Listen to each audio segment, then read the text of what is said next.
Hello, welcome. Today we are going to be talking about something that Kohar and I are really passionate about. And this conversation is for women who are going through a divorce, a separation, a breakup, whether you're in the middle of it or you're at the end of it. This conversation is for you. We're going to be talking about stress and how these types of transitions, life transitions, don't just live in our thoughts, they actually show up in the body. And so we're going to be talking about the nervous system and what that looks like in real time. What happens to our body in stress? What happens when we are moving through life and reacting because our body is feeling overwhelmed or we're frozen or we're in fight mode? And how can we practically and easily implement certain practices to help us come back into a more centered, regulated place? And we're going to show at the end of our conversation a few somatic practices and how to feel safe in the body so that you can get on with your day and show up to yourself and to others from a place of wholeness and a place of self-compassion. And so that's kind of what we're going to be tuning into today. My name is Maria, and I'm a certified life coach, a Reiki master healer, a former educator, also been through divorce and breakups, and have had to spend a lot of time learning how to work with my body and become embodied so that I can move forward from a place of clarity, confidence, um, safety in my body, and just feel at ease and grounded when I am in those moments of transitions or heightened moments of stress. And I have taught myself how to come back into a centered space so I can have more love and more compassion and freedom in my experience. And then I work one-on-one with women and I help women through different modalities, somatic work, through life coaching, through energy healing, and really help women identify the conditioning, the stories that they're living from. And I do that through those different modalities so that they come into a place in their life where they feel more at ease, they feel freedom, more connected, and then start creating the life that they actually desire. And that can only take place when we're not always in a state of stress. So I'm going to give it up to you. Claudia. Thanks, Maria. I'm Kohar Jones, Dr. Kohar Jones, a family physician, um, who is also a survivor and thriver from divorce and from some very important breakups after divorce, with people who shape our lives and do not define our lives. Thinking about how to be a human being surviving times of transitions. It's been amazing to me how movement and breath return to the grounding, return to just being in the body. They say, healer, heal thyself. And this is I'm human, so I'm a family physician. And then sharing the truly the yoga, the breathing, the movement, the somatic healing that has been so helpful for me in navigating my life with others with this robust field of somatic healing and looking at the role of our body, our breath, and calming our nervous system for our own well-being. So excited to share it with folks today. Yeah, yeah. Koar and I have very similar ways of approaching the body. And we were very excited to be like, hey, let's co-create and collaborate on this and bring our different ways of working and the same ways of working to bring this conversation forward. Um, let's talk about, let's start with, what is the nervous system? How does it respond to stress? Um, let's start our conversation there. So nervous system. I remember in high school learning about a semi-permeable membrane. This is a long story. And thinking about the cells and how we bring some stuff in. The cells, these little single cells will bring some stuff in. They have a membrane that lets some stuff in and then lets other stuff out, but lets some things stay out and let some things come in. Um, but that there's an automatic way of doing that. And I thought, people are like these semi-permeable things, but we respond to the world around us. We live in an environment and we have a nervous system that we think about that tells us what to do, that we move our bodies. And then we have our autonomic nervous system that's just taking in information from the world around us and directing our body on how to respond without us thinking about it. We're going to breathe whether or not we think about it. Our heart beats whether or not we think about it. These basic human functions that keep our structure alive happen whether or not we think about it. Uh, the nervous system has the autonomic nervous system, two main pathways. The calming pathway, uh, the peaceful parasympathetic pathway. They call it the tend and befriend, rest and digest. When things are calm in our environment and our breath slows down and we relax and our belly wakes up and starts digesting food and we just feel good, the heart rate slows. It's a time of relaxation. And then there's the sympathetic, the scared, high alert, high energy. Let's get ready to respond to what's going on in the world around us side. Um, and that sympathetic, scared, fast heart rate, quick breathing, our body getting ready to respond to what's going on around us. Every breath is a shift from energy activation, breathe out, to relaxation and calm. And we constantly go between energy activation, energy calm. Both are an important part of being human. But sometimes, because of the world around us, sometimes because of what's happening inside, we get stuck, usually in the negative, scared, sympathetic response. And then that hurts us. It makes it harder for us to act and respond. So thinking about what tools do we have to help shift that? Mhm. Yeah. And to add on to that, like some of the things that might show up to let us know that we're in this stress response just physically. I often see some pretty like common uh, hear a lot of common things that women experience, including myself, when I'm in a state of stress. So sometimes when I'm working with somebody, I can tell that they're clenching their jaw, but they don't notice they're clenching their jaw. That's a sign of stress, right? Mhm. Shoulders closing in, chest feeling heavy, headaches. So there's like the body is giving you signals that we often ignore when we're in a state of stress. We're like, oh, I'm tired, or we have some sort of excuse for it other than actually no, your body is communicating to you in a way that's like, hey, I need you to stop and listen to what is going on right now. Anxiety, stomach issues, all of that is showing up in the body when we're in that sympathetic uh, response. Scared. Yeah, the scared, Mhm. fearful Mhm. experience. And then over time, that prolonged exposure to that state of stress is where you're like getting stuck in it, Mhm. right? And we're Mhm. going, Yeah, you get stuck and it's uh the body patterns and then the way that our brain responds with the stress hormones that can create long-term downstream effects.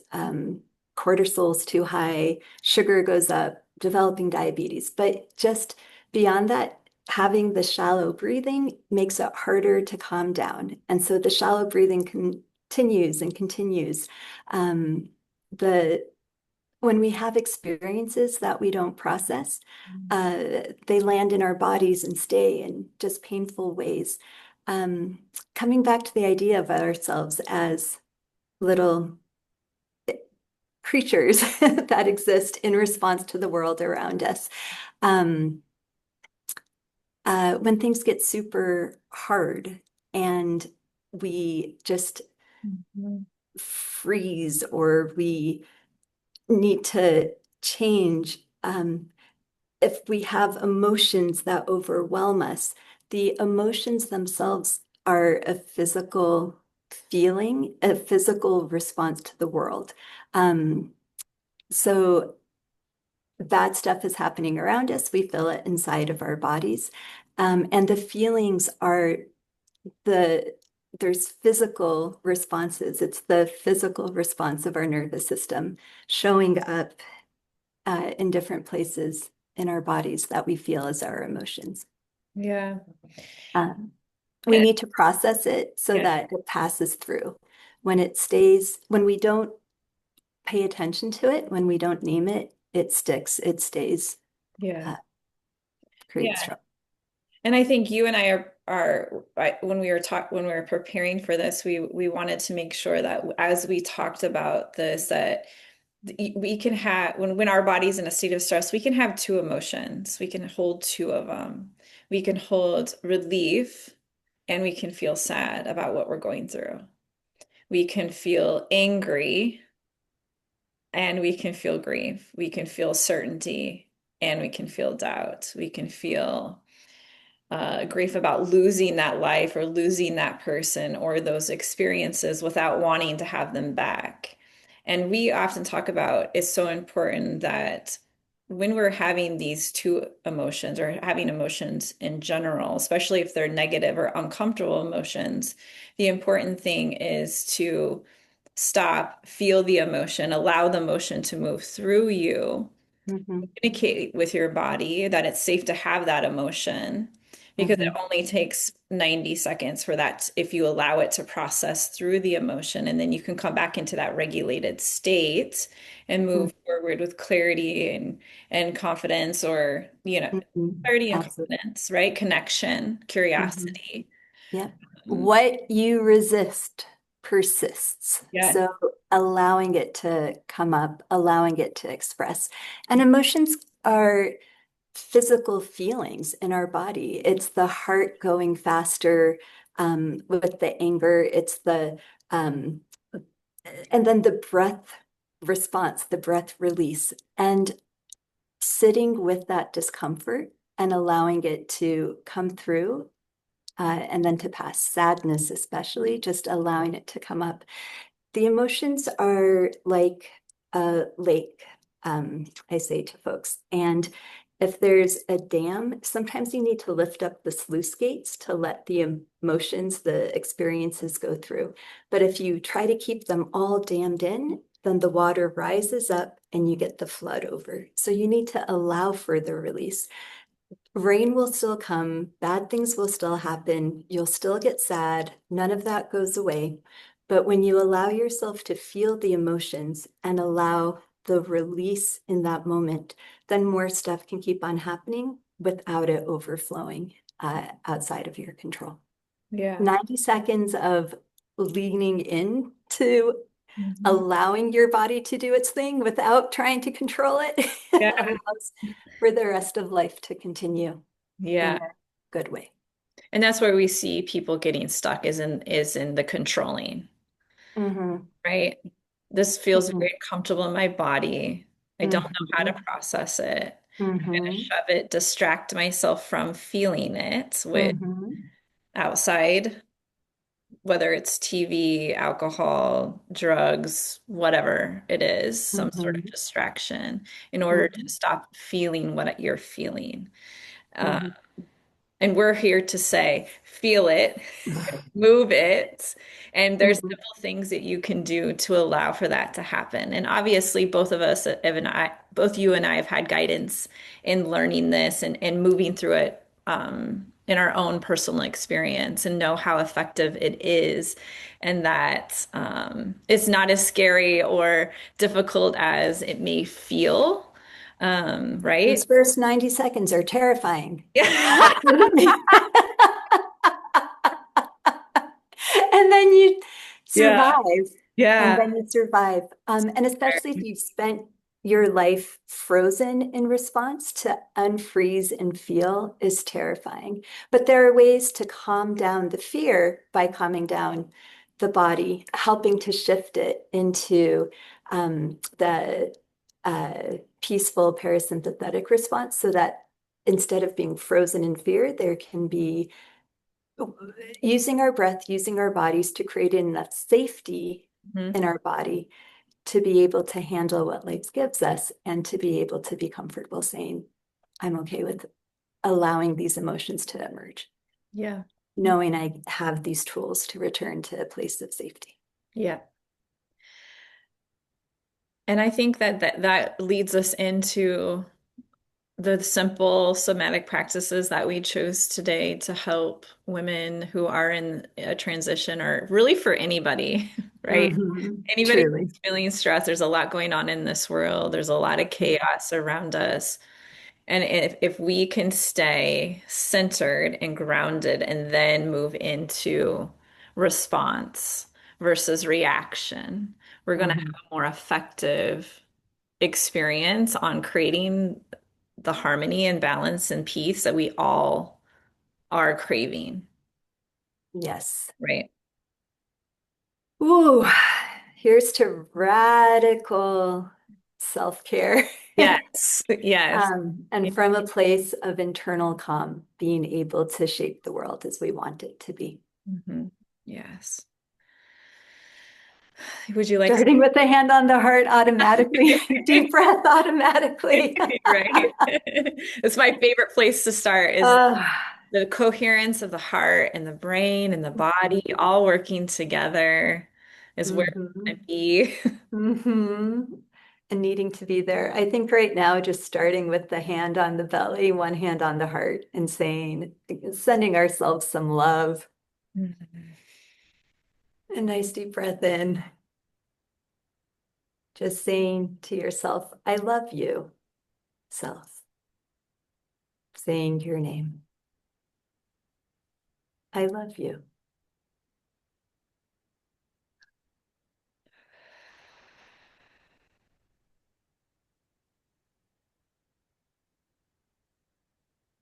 And after you've said, I love you to yourself 3 times, allowing yourself to feel that love, and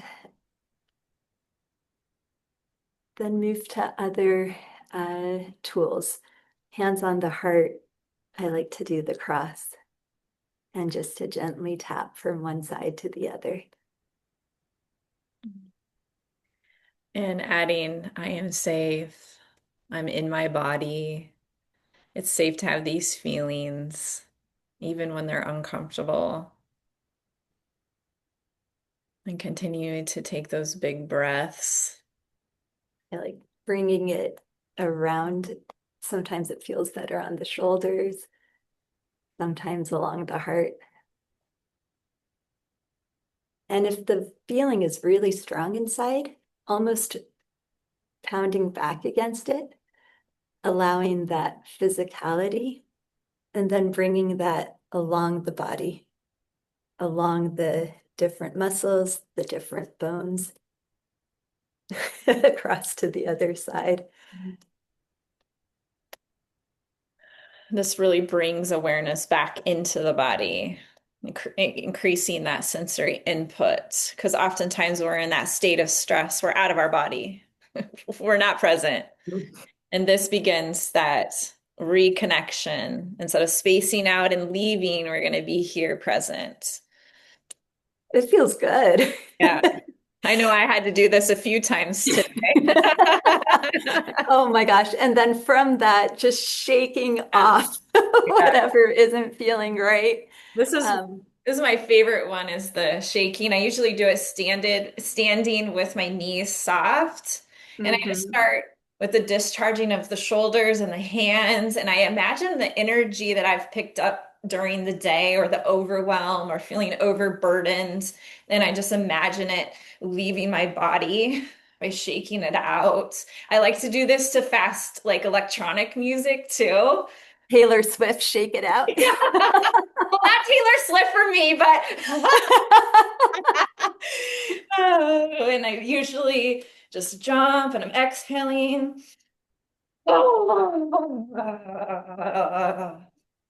It's funny. You're doing it big, and if I'm at work and I need to do it, I'll do it small, or I'll just have my hands next to me and just, if I'm seated, I'll just do it underneath where no one can see, sort of secretly shake it out. And then another one that is really easy if you only can if you're sitting and you're feeling that stress, like say you're in a meeting and there's a lot of stuff coming at you and you're starting to feel that intensity, that stress come on, the heaviness. One simple way that nobody knows that you're doing is just looking around the room, orienting yourself to like five objects. So I see a painting, it has purples and blues and greens and an elephant painting, and just moving around the room allows your body to come back, um, help you release some of that anxiety or that hypervigilance. Just so you're back in your body. Here, I'm present. This is what I see in my environment. Super easy. Grounding in the here and the now and the Yeah. safe time. Yeah. Um, or it's funny when you said seated in the meeting, feeling the stress, just literally curling up the toes as tight as you can for that moment, and then relaxing them and allowing that feeling of relaxation to go from the toes through the body. So the secret calming techniques Yeah. that help to calm. And then the biggest secret of all is the breath. I started talking about the breath earlier, but without going into quite enough detail about how amazing it is Mhm. as a place where the mind and the body meet. We're going to breathe whether or not we think about it, the same way that our heart's going to beat whether or not we think about it. And it's going to change in response to the world to allow us to respond to the threats, whether or not we think about it. And our emotions are linked to the patterns of breathing. But what's really neat about the breath is that our mind can shift how we breathe. So we're able to slow down the breath to calm down the body. Uh, so that simple take a deep breath before you do something scary, absolutely take that deep breath.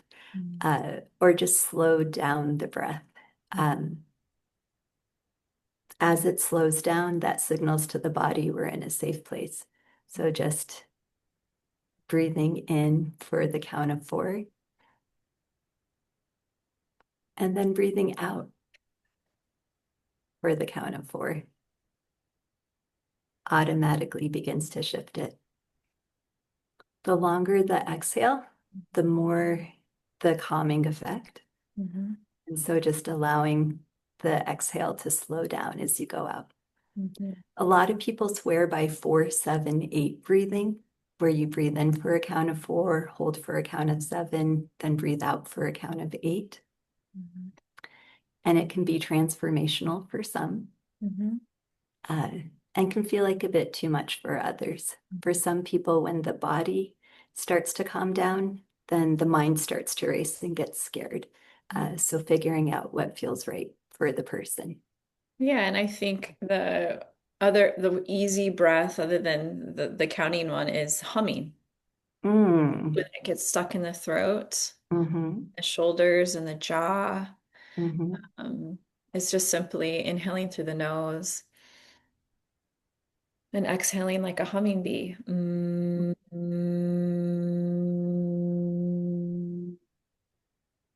And humming longer than 10 seconds. So taking a big full inhale and exhaling as long as you can with the humming sound. And you can change the tone of the humming. It could be really soft, it could be really loud. It's that you play with the tone. And do at the minimum 6 rounds to really start to feel the vibration in the body and notice how it begins to create spaciousness in the mind, a softness and an openness in the body. Um, And with that, adding one more thing, yeah. as with the humming, thinking about humming a song. Is there a song in itself that soothes you, Mhm. that you can hum to yourself as you go through the day, Mhm. uh, with words that help to bring comfort with the humming, even if you're not necessarily thinking Mhm. consciously about it, but the gentle hum with embedded mantras Yeah, can help. yeah, yeah. So just as a recap of the somatic practices that we just talked about, we started with hand on the heart, saying the words "I love you." We moved into bone striking. Then we transitioned into shaking.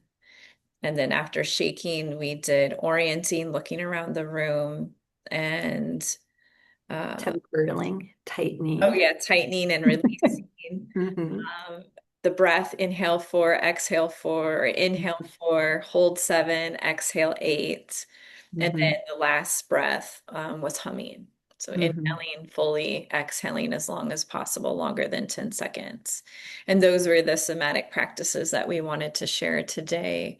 So if you're going through moments of transition, heaviness, separation, breakup, whatever you're going through, those practices can support you coming into that parasympathetic response of rest, of regulation, which is where we want to be as much as we can. Thanks for joining us today. Thank you for this conversation, Maria. And I look forward to hearing from folks how it felt for them, if there's been any shift at all, if there was any one of the practices that made a difference for you. And if you'd want to learn more, to Mhm. reach out.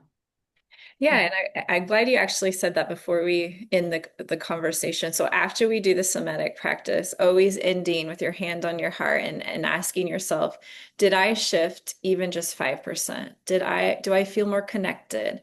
Do I feel more curious? Do I feel in my body?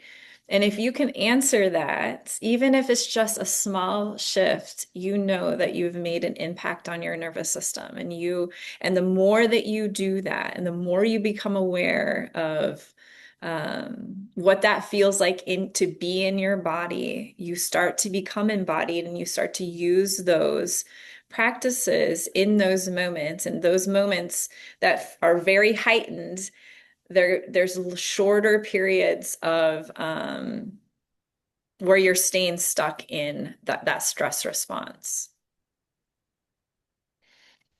So We connection, curious, uh, what do I always say? Connection, curiosity. It's like four C's. creativity, courage, Yeah. community, Uh, connection, consciousness. yeah. Thank you. But connecting with yourself and knowing that it's safe to be in your body. Yes. And if anybody would like to learn more, both Kohar and I work with women in one-to-one capacities. I'm going to leave that information on how you can contact us in the show notes. Um, and we look forward to the next conversation. Sounds great. All right. Thank you. Bye.